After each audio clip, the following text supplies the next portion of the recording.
Picture this. It's 2 a.m. and Jennifer is wide awake, typing furiously on her phone. She's crafting the perfect text to her soon-to-be ex-husband, one that will finally make him understand how much he hurt her. Meanwhile, across town, David is scrolling through Facebook, posting cryptic quotes about betrayal and fake people. Sound familiar? Ever found yourself typing something at 2 a.m. you knew you shouldn't send? Both think they're protecting themselves. Both are about to make mistakes that will haunt them for years. If you're listening to this right now, chances are your head's spinning between paperwork, emotions, and maybe some late night Google searches about what's fair. I get it. I've been there. Here's something that's going to sound completely backwards. The biggest mistakes in divorce aren't gendered. They're human. And the people who think they're winning their divorce are often the ones setting themselves up for the biggest losses. I'm Justin Milrad, and if you're new here, I'm a divorce coach and financial planner with an MBA who's been exactly where you are. I sat in that lawyer's office feeling like my world was ending. I made some of the mistakes myself, and now I help people navigate this process with intention instead of desperation. Before we continue, here's a quick disclaimer. This podcast is designed to share ideas, stories, and insights from my years working in the mental health field, helping individuals navigate divorce through my coaching practice and financial planning expertise, and from my own personal experiences. I'm not a therapist, attorney, or doctor, so this podcast is meant to complement, not replace, professional guidance from such qualified experts. If this episode helps you today, do me a favor, share it with someone who needs to hear it. Hit that subscribe button and drop a comment on what you think the most costly divorce mistake is. It makes a huge difference in the number of people we can reach and help. With that said, let's begin. Listen, this isn't about men versus women. This isn't about who gets screwed over more. This is about recognizing that when we're in pain, we all make predictable mistakes. And those mistakes have real consequences for our kids, our finances, and our ability to rebuild. Today, we're talking about the 5 most common mistakes both men and women make during divorce. These aren't just my observations. They're backed by research, confirmed by family law attorneys and witnessed in courtrooms every single day. Men and women, people like you and me, made these common divorce mistakes, and you don't have to do the same if you stick with me through this episode. Why does this matter to your healing? Because divorce isn't about winning or losing. It's about learning to make grounded decisions that protect your emotional well-being, your children, and your future stability. When you recognize these patterns, you can choose differently. You can lead instead of react. Mistake number 1, posting or texting like it won't end up in court. Remember Jennifer and David from the start of this episode? Their story is based on 2 of my clients, not their real names, of course. Jennifer discovered her husband's affair and did what felt natural. She posted about it. Nothing explicit, just some pointed quotes about liars and cheaters. David, feeling attacked, started responding in their text thread with increasingly angry messages about Jennifer's spending habits and parenting decisions. Fast forward 6 months, and both of their attorneys are presenting screenshots to a judge. Jennifer's social media activity was used to question her stability. David's texts became evidence of his hostile communication pattern. So here's what you need to understand. Family law attorneys have reported massive increases in social media being used as evidence in divorce cases. The American Academy of Matrimonial Lawyers says Facebook content shows up in court more than any other platform. But it's not just Facebook. It's texts, Instagram stories, TikTok videos, even LinkedIn posts. The mistake both men and women make: treating digital communication like it's private. Assume a judge could read anything you write, because they might. Before you post, text, or comment, ask yourself, would I want this read out loud in a courtroom? If the answer is no, don't send it. Now, I know some of you are thinking, absolutely, I want everyone to know what they did to me. I get it. When you're hurt, you want the world to see your pain and validate your anger. But here's the thing. Your temporary emotional release isn't worth years of legal complications. Take a breath for a second. I know this feels restrictive when you're hurting. but it's your best. Mistake number 2, putting kids in the middle. And here's where it gets real.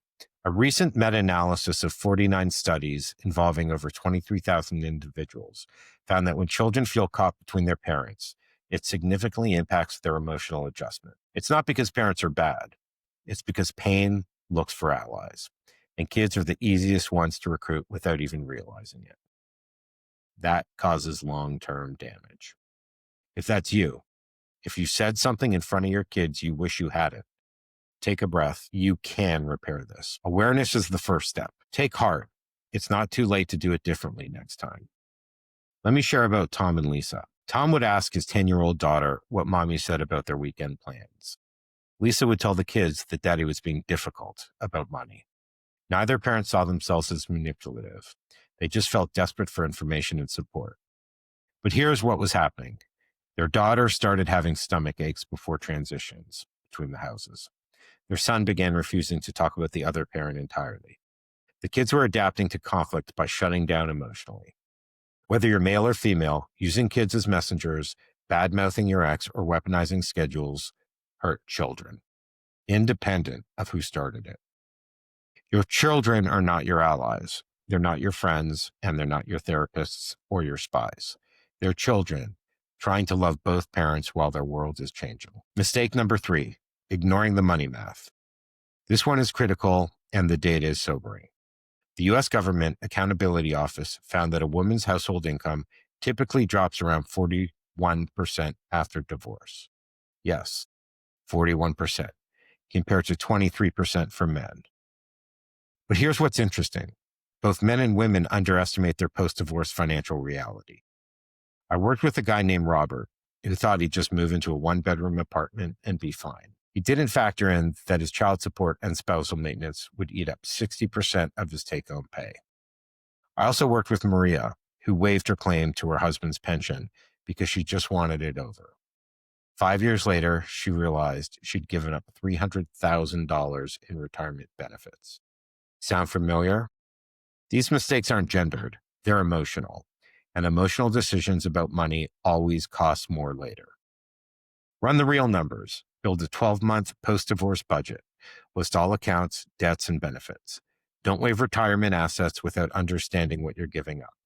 And also remember, a non-retirement asset and a retirement asset, dollar for dollar, are not the same. Mistake number 4, underestimating how early orders shape the status quo. Here's something most people don't understand. Temporary orders matter a lot. These early custody arrangements, parenting schedules, and support decisions often become the template for your final judgment. I had a client, let's call him Alex. Alex moved out of the family home to keep up the peace. Noble intention, right? He wasn't wrong to want peace, but peace without boundaries isn't peace. It's surrender. He didn't fight for equal parenting time in the temporary orders. When we got to the final hearing, the judge said, well, the schedule has been working for 8 months. Why change it now? Similarly, I worked with Rebecca, who agreed to a temporary parenting schedule that gave her most of the time with the kids because her ex wasn't ready. By the time he was ready, the court saw her as the primary caregiver. So whether you're the one staying or leaving, remember, early choices create long shadows. Family law attorneys will tell you, treat temporary hearings like they're final hearings. Early parenting schedules tend to become the default. Prepare documentation for temporary hearings as rigorously as for trial. Propose realistic, child-focused schedules from day one. This is really, really, really important. Mistake number 5, assuming kids bounce back no matter what. Now, here's where it gets heavy, but you need to hear this. A 2025 study using federal data found that divorce before age 5 is associated with 13% lower earnings by age 27 and higher risks of things like early pregnancy, school trouble, and lower income later in life. These effects are tied to income loss, frequent moves, and reduced parental involvement. That doesn't mean divorce dooms your kids. It means how you handle the transition. Your stability, your consistency matters more than anything. I think about my client Rachel, who moved her kids 3 times in 2 years while fighting over the house. or James, who was so focused on winning custody that he forgot to focus on actually being present when he had his children. The earlier the disruption, the more careful you need to be about stability and involvement. Prioritize stable housing and schooling. Protect routines. Maximize warm, consistent contact with both parents where it's safe. Now, before we wrap up, there's one more mistake that doesn't always make it onto these lists, but it might be the one that costs people the most, both emotionally and financially. So here's the bonus mistake: not talking to a divorce coach first. Most people talk to their lawyers first, and that makes sense. I get it. It's traditionally what we do. Divorce feels like a legal problem, but underneath every legal issue is an emotional and logistical one. The divorce will be over one day. The logistics and legal problems will hopefully be over one day as well. Things like fear, guilt, confusion, and the challenge of rebuilding your daily life, that's an ongoing journey. Lawyers are trained to handle the legal process. Therapists help you heal emotionally, but a divorce coach bridges that gap, helping you think clearly, plan strategically, and manage both the feelings and the moving parts that come along with the divorce. They're kind of like your quarterback. They help you with the plays. And here's something most people don't realize. Working with a divorce coach can actually save you tons of money. When you show up with your attorney prepared with priorities, clear understanding of certain concepts, documents ready, and emotions steady, you use your lawyer's time efficiently for their highest and best use. That means fewer billable hours, untangling emotional arguments, and more time focused on results. I remember from my own divorce, I was calling my attorney to explain some of my frustrations over emotional things. And my attorney said, you can pay me X number of dollars and I'm happy to listen to you, but I'm definitely not the most qualified to help you. And you're better off using me for my highest and best use. I'll never forget that. And I've seen this over and over and over again. Clients come to me after months of stress, legal bills piling up, kids caught in the middle, routines falling apart, and they'll say, I wish I found you before I filed. A divorce coach doesn't replace your lawyer or your therapist. They can help you think clearly before you act, keep emotions from running the show, and create a plan that makes sense legally, emotionally, and logistically, while often reducing unnecessary costs along the way. Think of it like this. Your lawyer handles the paperwork. Your coach helps you handle yourself and the life details that go along with this major transition. And the earlier you start, the better. You don't need to be in crisis to reach out. You just need to want a calmer, more intentional path forward. And most divorce coaches give a free 30-minute consultation. I think it's definitely worth your time. So don't wait until everything is on fire to look for water. Get help early, not because you're weak, but because you're wise enough to build a team before the storm hits. So if any of these mistakes hit close to home, take a breath. You're already doing better simply by noticing them. Let's turn that awareness into action. Here are 5 practical tools to help you avoid these mistakes and start creating a calmer, more intentional divorce process. So here's a personal story. And look, I need to be honest with you about my own divorce. I wish I could tell you I handled everything perfectly. I didn't. We made every mistake possible. There was this one night, probably around 3 a.m., when I was furious about a scheduling conflict with my ex. I was sitting there typing this email that felt so justified, so perfectly worded to make my point. I was convinced this would finally make her understand how unreasonable she was being, how selfish she is. Thank God I had learned by then to sleep on anything important. When I woke up later the next morning and read the draft, I was horrified. It was loaded with passive-aggressive language and thinly veiled attacks. If I had sent it, it would have blown up everything we were trying to build for our kids. That's when it hit me. Clarity at 3 a.m. is usually an illusion. Every angry draft feels righteous until the morning light hits it. That's the difference between reacting and rebuilding. One burns bridges, the other builds foundations. Your pain is real, and it deserves space. But your future self will thank you for choosing strategy over satisfaction in the moment. If you've heard episode 2 of this podcast, you know I shared more of my personal divorce story there. The messy parts, the moments I'm not proud of, and how I eventually found my way through. I'm telling you this because I want you to know that healing is possible. I'm living proof of that, but it takes work and it takes time, and that's okay. Trust your healing timeline. There's no rush to get over it or be fine on anyone else's schedule. You get to heal at your own pace, in your own way.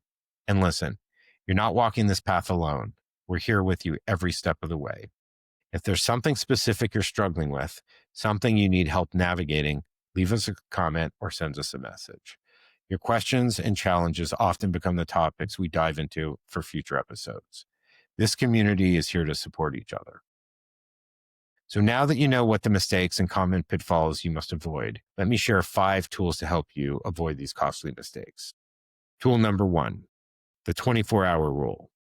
Before sending any texts, emails, or social media posts related to your divorce, wait 24 hours. Write it, save it as a draft, then review it the next day. Ask, does this help or hurt my long-term goals? Tool number 2, the child safety check. Once a week, ask yourself, what did my children hear or feel about their other parent this week? If the answer includes anything that might make them feel torn, pause, and course correct, your role isn't to make them see your side. It's to help them feel safe, loving both parents. When you protect that freedom, you protect their stability and your long-term connection with them. Tool number 3, the post-divorce budget reality check. Sit down this week and create 2 budgets, one for where you are now and one for where you'll be post-divorce. Include child support, spousal maintenance, and all new living expenses. This isn't about fear, it's about preparation and facing the reality. Tool number 4, the temporary order preparation. Treat every temporary hearing like a trial. Document your current involvement with your children. Propose schedules that serve their best interests, not your convenience. Remember, these orders often become permanent. Tool number 5, the stability assessment.